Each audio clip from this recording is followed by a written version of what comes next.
નમસ્તે મિત્રો, ધર્મબુક ચેનલમાં તમારું સ્વાગત છે। તમારે રાત્રે સૂતા પહેલા અને સવારે ઉઠ્યા પછી ભગવાન કૃષ્ણની વાણી જરૂર સાંભળવી જોઈએ। તે તમારું જીવન બદલી નાખશે। ચાલો આ દૈવી વાણી સાંભળીએ। શ્રી કૃષ્ણ કહે છે કે આળસુ વ્યક્તિ ક્યારેય સફળ થઈ શકતી નથી। જે વ્યક્તિને જીવનમાં આરામ કરવો ગમે છે તેને મહેનત કરવી ગમતી નથી। તે વ્યક્તિ સફળ કેવી રીતે થઈ શકે? તેથી જો તમારે કોઈ પણ કામ કરવું હોય તો આજથી જ આળસ છોડી દો। તમારે તમારું કામ ક્યારેય મુલતવી રાખવું જોઈએ નહીં, કારણ કે જે વ્યક્તિ સમયની કદર નથી કરતો તે બિનજરૂરી રીતે દુઃખી થાય છે અને અંતે તેની પાસે કંઈ પણ કરવા માટે સમય બચતો નથી। કોઈ પણ વ્યક્તિ તેના જીવનમાં સફળ ન થવાનું મુખ્ય કારણ આત્મવિશ્વાસનો અભાવ છે। જીવનમાં એ જ વ્યક્તિ સફળ થાય છે જેનો પોતાને પર અતૂટ વિશ્વાસ હોય। જે વ્યક્તિને પોતાના પર વિશ્વાસ નથી તે ક્યારેય સફળ થઈ શકતો નથી। એકવાર દાનવીર કર્ણે ભગવાન શ્રી કૃષ્ણને પોતાની વ્યથા જણાવી અને કહ્યું, હે પ્રભુ, જ્યારે મારો જન્મ થયો ત્યારે મારી માતાએ મારો ત્યાગ કર્યો હતો। મારો શું ગુનો હતો? દ્રોણાચાર્યએ મને ક્ષત્રિય ન ગણીને શિક્ષણ આપવાની ના પાડી દીધી, એમાં મારો શું ગુનો? અને દ્રૌપદીના સ્વયંવરમાં મારું અપમાન કરવામાં આવ્યું કારણ કે હું મહારાજ પરિવારનો ભાગ નથી? જવાબમાં શ્રી કૃષ્ણે કહ્યું, હે કર્ણ, જરા ધ્યાનથી સાંભળ। જ્યારે મારો જન્મ થયો ત્યારે હું જેલમાં હતો અને જન્મતાની સાથે જ મૃત્યુ મારી રાહ જોઈ રહ્યું હતું। જે રાત્રે મારો જન્મ થયો તે જ રાત્રે મારે મારા માતા પિતાથી અલગ થવું પડ્યું। ત્યાં પહોંચ્યા પછી મારે એ બધું જ કરવું પડ્યું જે એક ગરીબ પરિવારમાં જરૂરી હોય। મારે પોતાના હાથે ગાયનું છાણ ઉપાડવું પડતું હતું। જ્યારે હું ચાલી પણ નહોતો શકતો ત્યારે મારા પર જીવલેણ હુમલાઓ થયા। મને મારવાના અનેક પ્રયત્નો થયા। બાળપણમાં મારી પાસે ન કોઈ શિક્ષણ હતું, ન મહેલ કે ન કોઈ ગુરુકુળ। મારી પાસે કોઈ વિશાળ સેના ન હતી, છતાં મારા મામા મને તેમનો સૌથી મોટો દુશ્મન માનતા હતા। મારું જીવન પણ અનેક પડકારોમાંથી પસાર થયું છે। જીવનમાં તમારું કેટલી વાર અપમાન થાય છે તે મહત્વનું નથી, પરંતુ એ મહત્વનું છે કે તમે તે અપમાનને કેવી રીતે સ્વીકારો છો અને તેનો જવાબ કેવી રીતે આપો છો। તમારી પાસે જે જ્ઞાન છે તેનો ઉપયોગ કેવી રીતે કરો છો અને આ પડકારોને પાર કરીને આગળ કેવી રીતે વધો છો, તે સૌથી મહત્વનું છે। તમે માત્ર પુસ્તકોમાંથી જ નથી શીખી શકતા, તમે કેટલાક મતલબી લોકો પાસેથી પણ ઘણું શીખી શકો છો। ભૂલ માત્ર એનાથી જ થાય છે જે મહેનત કરે છે। નકામી વ્યક્તિનું જીવન તો બીજામાં ખામીઓ શોધવામાં જ પૂરું થઈ જાય છે। વ્યક્તિનું સન્માન ત્યારે ખતમ નથી થતું જ્યારે જરૂરિયાત પૂરી થાય છે, પણ જ્યારે માન સન્માનની ભાવના મરી જાય છે ત્યારે થાય છે। બોલતા શીખો, નહીંતર આખી જિંદગી સાંભળવું પડશે। જ્યાં સુધી જમીન સ્પષ્ટ દેખાય છે ત્યાં સુધી ઊંચે ઉડવામાં કંઈ ખોટું નથી। તમારી ચિંતા એ જ લોકો કરે છે જેઓ તમારા મૌનને પણ સાંભળી શકે છે। ચિંતા એટલી જ કરો કે જેનાથી કામ બને, એટલી નહીં કે જીવન જ પૂરું થઈ જાય। તમે ગમે તેટલી સમજદારીથી વાત કરો, સાંભળનાર વ્યક્તિ તેની ક્ષમતા અને મનના વિચારો મુજબ જ તેનો અર્થ કાઢશે। વિશ્વાસ રાખજો, જે તમને ભૂલી ગયા છે તેઓ પણ તમને યાદ કરશે। બસ તેમનો સ્વાર્થનો દિવસ આવવા દો। આ જ જીવનની કહાની છે। અહીં તમને મનગમતી ભૂમિકા નથી મળતી। જીવન પોતાના દમ પર જીવાય છે, બીજાના ખભા પર તો માત્ર નનામી જ નીકળે છે। તમારું સ્મિત તમારા ચહેરા પર ભગવાનની સહી છે। તેને આંસુથી ધોવા ન દો કે ક્રોધથી ભૂંસવા ન દો। કોઈ પણ વ્યક્તિ દુનિયામાં આપણો મિત્ર કે શત્રુ બનીને નથી આવતો। આપણું વર્તન અને શબ્દો જ લોકોને મિત્ર કે શત્રુ બનાવે છે। જે વ્યક્તિ આખો સમય દુઃખમાં રડતી રહે છે તેના દરવાજે ઊભેલી ખુશી પણ બહારથી જ પાછી ફરી જાય છે। જેનામાં આશા છે તે જીવનની દરેક કસોટીમાં પાસ થાય છે। દરેક જણ પોતાના નથી હોતા અને આ જ સત્ય છે। આ જમાનાના લોકો પણ કેટલા વિચિત્ર છે। રમકડા છોડીને લાગણીઓ સાથે રમે છે। મહાન મન વિચારોની ચર્ચા કરે છે, સરેરાશ મન ઘટનાઓની ચર્ચા કરે છે અને નાનું મન લોકોની ચર્ચા કરે છે। આ 5 જગ્યાએ હંમેશા મૌન રહો। પહેલું, જ્યાં તમારા શબ્દોની કોઈ કિંમત નથી। બીજું, જ્યાં બોલ્યા પછી પસ્તાવો ન કરવો પડે। ત્રીજું, જો તમારા બોલવાથી કોઈનું દિલ દુભાય। ચોથું, જો તમે ગુસ્સામાં હોવ, કારણ કે ગુસ્સામાં માણસ વિચાર્યા વગર ગમે તે બોલે છે। અને પાંચમું, જ્યાં તમારી સમજણ સાંભળવાવાળું કોઈ ન હોય। જો કોઈનું દુઃખ જોઈને તમને પણ પીડા થતી હોય તો સમજી લેજો કે ભગવાન તમારા આત્મામાં વાસ કરે છે। બસ શાંતિ શોધો। જરૂરિયાતો ક્યારેય પૂરી થતી નથી। જીવનમાં બધી લડાઈ ઈચ્છાઓની છે। કોઈને દુઃખ જોઈતું નથી અને કોઈને ઓછું પણ જોઈતું નથી. જેના ઈરાદા હંમેશા સ્પષ્ટ હોય છે, ક્યારેક લોકો તેની વિરુદ્ધ હોય છે. જો કોઈ તમારાથી કંટાળી જાય તો તેને છોડી દો, કારણ કે બોજ બનવા કરતાં યાદ બનવું વધુ સારું છે. જોઠનો વ્યાપાર લાંબો સમય ચાલતો નથી, માત્ર સત્ય જ છે જે અંત સુધી સાથ આપે છે. કોઈ પણ વ્યક્તિના વર્તમાનને જોઈને તેના ભવિષ્યની મજાક ના ઉડાવો, કારણ કે સમયમાં એટલી શક્તિ છે કે તે કોલસાને પણ ધીરે ધીરે હીરામાં બદલી નાખે છે. જ્યારે સમય નક્કી કરે છે ત્યારે સાક્ષીઓની જરૂર પડતી નથી. હું કાલે કરીશ, આ એક શબ્દ મનુષ્યના તમામ કાર્યોને બગાડી નાખે છે. અતિશય બોલવું પણ સારું નથી અને અતિશય મૌન રહેવું પણ સારું નથી. જેમ અતિશય વરસાદ સારો નથી અને અતિશય તડકો પણ સારો નથી.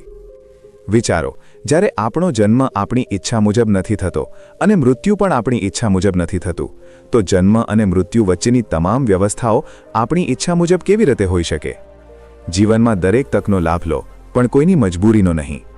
આજના સમયમાં જો તમારે સુખી રહેવું હોય તો તમારે સ્વાર્થી બનવું પડશે. આ અમે નથી કહેતા, પણ આ યુગની સચ્ચાઈ છે. જેઓ આપણી લાગણીઓની કદર નથી કરી શકતા, તેમના પાછળ પાગલ થવું એ પ્રેમ નથી, પણ મૂર્ખાઈ છે. જે હૃદયમાં છે તે કહેવાની હિંમત રાખો, અને જે બીજાના હૃદયમાં છે તે સમજવાની સમજદારી રાખો. સંબંધો ક્યારેય નહીં તૂટે.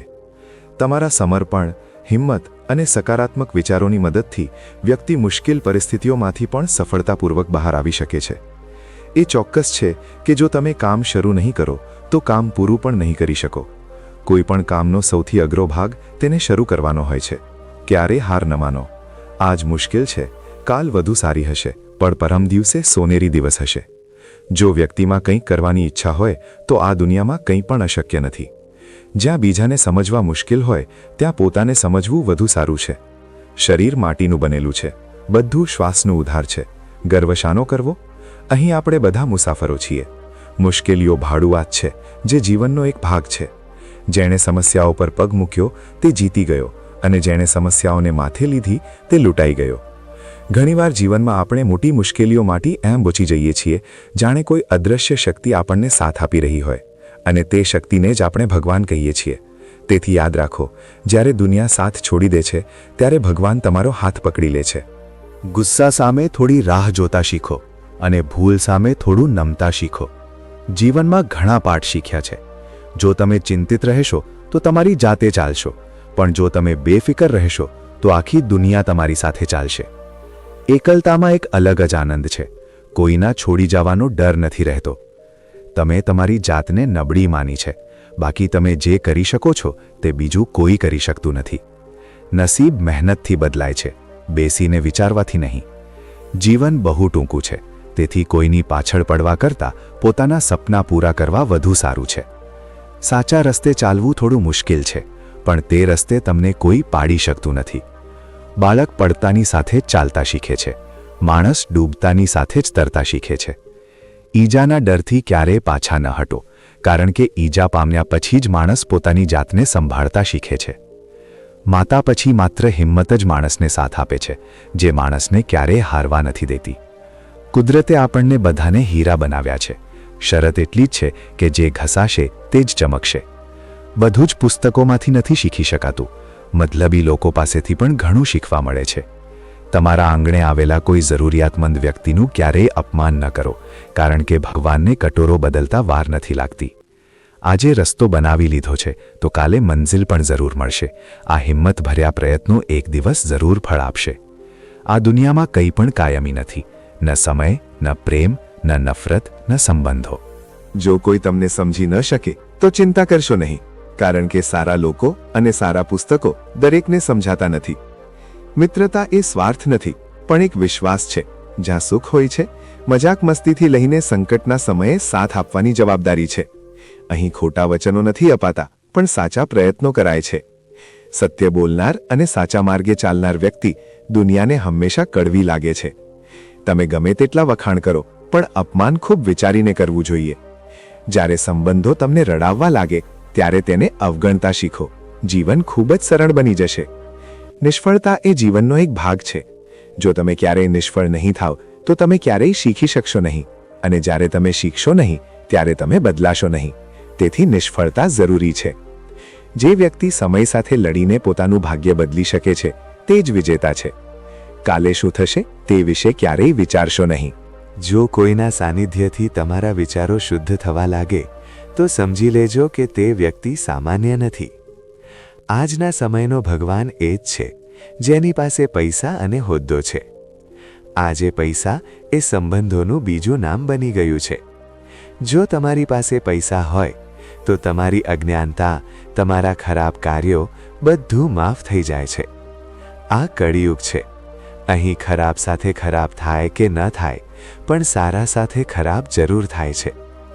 જીવનમાં કોઈને એટલું મહત્વ ન આપો કે તે તમારા ચહેરા પરનું સ્મિત છીનવી લે. તમારી સમસ્યાઓ કોઈની સાથે શેર ન કરો, કારણ કે 80% લોકોને તેની પરવા નથી અને બાકીના 20% લોકો એ જાણીને ખુશ થશે કે તમને સમસ્યાઓ છે. શ્રી કૃષ્ણ કહે છે કે દેખાવો કરનારા લોકો સમય આવ્યે બધું સમજી જ જાય છે. શ્રી કૃષ્ણ કહે છે કે વ્યક્તિના વિનાશના 5 કારણો છે: ઊંઘ, ક્રોધ, ભય, થાક અને કામ ટાળવાની ટેવ. સફળતા એ સુખની ચાવી નથી, પણ સુખ એ સફળતાની ચાવી છે. જો તમે જે કરી રહ્યા છો તેને પ્રેમ કરશો તો તમે ચોક્કસપણે સફળ થશો. બીજાનું ભલું કરનાર વ્યક્તિએ હંમેશા મુશ્કેલીઓનો સામનો કરવો પડે છે, કારણ કે જે વૃક્ષો હંમેશા ફળ આપે છે તેના પર જ પથ્થરો મરાય છે. સત્યથી કમાયેલું નાણું દરેક રીતે સુખ આપે છે અને છેતરપિંડીથી કમાયેલું નાણું હંમેશા દુઃખ આપે છે. મૌન રહેવા જેવો બીજો કોઈ મોટો જવાબ નથી અને માફ કરી દેવા જેવી બીજી કોઈ મોટી સજા નથી. જ્યારે મહેનતથી સપના પૂરા ન થાય ત્યારે રસ્તો બદલો, સિદ્ધાંત નહીં, કારણ કે વૃક્ષ પણ હંમેશા પાંદડા બદલે છે, મૂળ નહીં. રડતા રડતા ગુસ્સામાં બધું કહી દેનાર વ્યક્તિ સાચો હોય છે, કારણ કે ગુસ્સો અને રડવું માણસને સત્ય બોલવા મજબૂત કરે છે. કોઈની પાસે બહુ અપેક્ષા ન રાખો, કારણ કે જેટલો મોટો લગાવ હશે તેટલો ઊંડો ઘા હશે. અરીસો અને સંબંધ બંને નાજુક હોય છે, પણ બંનેમાં તફાવત એ છે કે અરીસો ભૂલથી તૂટી જાય છે અને સંબંધ ગેરસમજથી. ક્યારેક એ જ વ્યક્તિ તમને રડાવે છે જેના માટે તમે કંઈ પણ કરી શકો છો. સમય જીવનની રમત છે. તમને ગમે તેટલા લોકો પર વિશ્વાસ હોય કે ન હોય, તમારે તમારી જાત પર સૌથી વધુ વિશ્વાસ રાખવો જોઈએ. સમયસર બદલાવું વધુ સારું છે, કારણ કે જો સમય બદલાશે તો બહુ તકલીફ થશે. માળી અને રાજાની વાર્તા. એક સમયની વાત છે. એક ગરીબ માણસ રાજાના મહેલમાં માળી તરીકે કામ કરતો હતો. તેણે બગીચામાં ઘણા પ્રકારના ફળના ઝાડ વાવ્યા હતા. જ્યારે ફળ પાકે ત્યારે તે તોડીને રાજાને અર્પણ કરતો. રાજા ખુશ થઈને તેને ઇનામ પણ આપતા. એકવાર બગીચામાં કેરી, દ્રાક્ષ અને નારિયેળ આવ્યા. માળી ટોપલી લઈને બગીચામાં પહોંચ્યો અને વિચારવા લાગ્યો કે આજે રાજા માટે કયું ફળ લઈ જવું. થોડીવાર વિચાર્યા પછી તેણે દ્રાક્ષ તોડી ટોપલીમાં મૂકી અને રાજા પાસે ગયો. તે દિવસોમાં રાજા ચિંતિત હતો. તેને જાસૂસ પાસેથી માહિતી મળી હતી કે પડોશી રાજ્યનો રાજા તેના પર હુમલો કરવાની તૈયારી કરી રહ્યો છે. તે આ વિશે ઊંડા વિચારમાં હતો. ત્યારે માળી તેની પાસે આવ્યો અને શાંતિથી તેની સામે ટોપલી મૂકીને થોડે દૂર બેસી ગયો. રાજા વિચારોમાં મગ્ન રહીને ટોપલીમાંથી દ્રાક્ષ ઉપાડીને ખાવા લાગ્યો. તે અડધી દ્રાક્ષ ખાતો અને બાકીની અડધી ફેંકી દેતો, જે માળી પર પડતી. જ્યારે જ્યારે દ્રાક્ષ માળીને અડતી ત્યારે માળી કહેતો, પ્રભુ, તમે બહુ દયાળુ છો. રાજાનું ધ્યાન નહોતું કે તે માળી પર દ્રાક્ષ ફેંકી રહ્યો છે. ફરી એકવાર તેણે દ્રાક્ષ ફેંકી અને માળીએ ફરીથી કહ્યું, પ્રભુ, તમે બહુ દયાળુ છો. આ વખતે રાજાનું ધ્યાન માળી પર ગયું. તેણે આશ્ચર્યથી તેની સામે જોયું અને પૂછ્યું, માળી, હું તારા પર જૂઠા ફળ ફેંકી રહ્યો છું અને તું કહે છે કે ભગવાન બહુ દયાળુ છે. આમાં ભગવાનની કઈ દયા છે? માળીએ જવાબ આપ્યો, મહારાજ, આજે બગીચામાં 3 પ્રકારના ફળો હતા: કેરી, દ્રાક્ષ અને નારિયેળ. હું વિચારતો હતો કે તમારા માટે કયું ફળ લાવવું. ભગવાનની કૃપાથી મારા મનમાં તમારા માટે દ્રાક્ષ લાવવાનો વિચાર આવ્યો. જો હું કેરી કે નારિયેળ લાવ્યો હોત તો કલ્પના કરો કે મારી શું હાલત થાત. જો કેરી કે નારિયેળ ફેંક્યું હોત તો વાગ્યું હોત. તેથી હું કહું છું કે ભગવાન બહુ દયાળુ છે. માળીનો જવાબ સાંભળીને રાજા વિચારવા લાગ્યો કે હું ખોટો ચિંતિત હતો. ભગવાનની દયાથી તેને સમયસર પડોશી રાજાની યોજનાની ખબર પડી ગઈ હતી. આનાથી તેને પોતાના રાજ્યના રક્ષણ માટે પૂરતો સમય મળ્યો હતો. તેણે ભગવાનનો આભાર માન્યો અને યુદ્ધ જીતી લીધું. મિત્રો, આ વાર્તાથી આપણે શીખીએ છીએ કે સમયનું ચક્ર આવું જ છે. ક્યારેક સારો સમય આવશે તો ક્યારેક ખરાબ. આપણે સારા સમયમાં ભગવાનનો આભાર માનવાનું ભૂલી જઈએ છીએ અને ખરાબ સમયમાં ફરિયાદ કરવા માંડીએ છીએ. નાની સમસ્યાઓનો સામનો કરીને જ આપણે મોટી સમસ્યાઓનો સામનો કરવા સક્ષમ બનીએ છીએ. તેથી હકારાત્મક રહો. શ્રી કૃષ્ણ કહે છે કે જેઓ ધીરજથી રાહ જોતા જાણે છે તેમને બધું જ મળે છે. નસીબદારના હાથ ખાલી હોઈ શકે છે, પણ મહેનતુના ક્યારેય નહીં. મિત્રો, જો તમને ભગવાન શ્રી કૃષ્ણના આ શબ્દો ગમ્યા હોય તો કોમેન્ટમાં જય શ્રી રાધે કૃષ્ણ જરૂર લખજો.